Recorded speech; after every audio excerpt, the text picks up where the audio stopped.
இன்னைக்கு நீங்க பார்க்க போறது நவராத்திரியோட மெகா பூஜா தான். மெகா பூஜா அன்னைக்குமே 9 புள்ளி கோலத்தோட ரொம்பவே கலர்ஃபுல்லா சுபிக்ஷமா இன்னையோட நாளானது ஸ்டார்ட் ஆயிடுச்சு. ஸோ காலையிலேயே ஆஸ் யூஷுவல் எர்லியரா எழுந்திரிச்சு வீடெல்லாம் பெருக்கி தொடச்சதுக்கு அப்புறம் சாமி வேலையில உட்காந்தாச்சு. ஃபர்ஸ்ட் பூ வேலையை முடிச்சிடலாம், ஏன்னா ரொம்ப பெரிய ப்ராசஸா பூ இன்னைக்கு. ஏன்னா நிறைய சாமந்தி பூ வாங்கியிருந்தேன். எல்லா சாமந்தி பூவுமே கட்டி போட முடியாது, அதே மாதிரி விக்கிரத்துக்கு மேலேயும் வைக்க முடியாது, ஏன்னா ரொம்ப சின்ன சின்னதா இருக்கு விக்கிரகம் எல்லாம். அதனால என்ன பண்ணேன்னா எல்லாத்தையும் காம்பெல்லாம் கட் பண்ணிட்டு அழகா கோத்து மாலையா தொடுத்தாச்சு.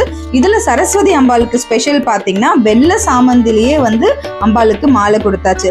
ஸோ எல்லா சாமிக்குமே அழகா பூ வந்தது.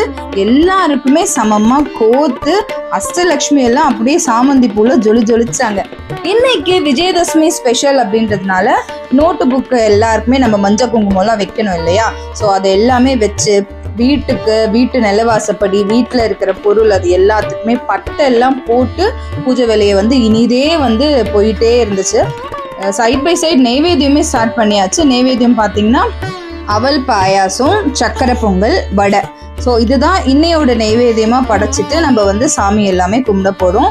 ஸோ எல்லாமே பார்த்தீங்கன்னா ரெடி ஆகிட்டே வந்துச்சு. ஸ்டூடாக மொத்தத்தையும் வேலையெல்லாம் முடிச்சுட்டு அழகாக சாமி கிட்ட போய் ரெடி பண்ணிடலாம் அப்படின்னு எல்லாமே செட் பண்ணி வச்சுட்டு சூப்பராக தீபாராதனையோட அமர்க்கலமாக இன்னையோட மெகா பூஜையானது இனிதே நிறைவேறிடுச்சு. ஸோ குழு ஆனது பார்த்தீங்கன்னா ரொம்பவே விசேஷம். இந்த வருஷம் குழு எங்களுக்கு இன்னும் ரொம்ப விசேஷமா இருந்துச்சு. ஏன்னா எல்லார்கிட்டையும் நிறைய விஷயங்கள் எங்களால் ஷேர் பண்ண முடிஞ்சது. நீங்களும் எங்களுக்கு ரொம்ப பெரிய சப்போர்ட் கொடுத்துருந்தீங்க.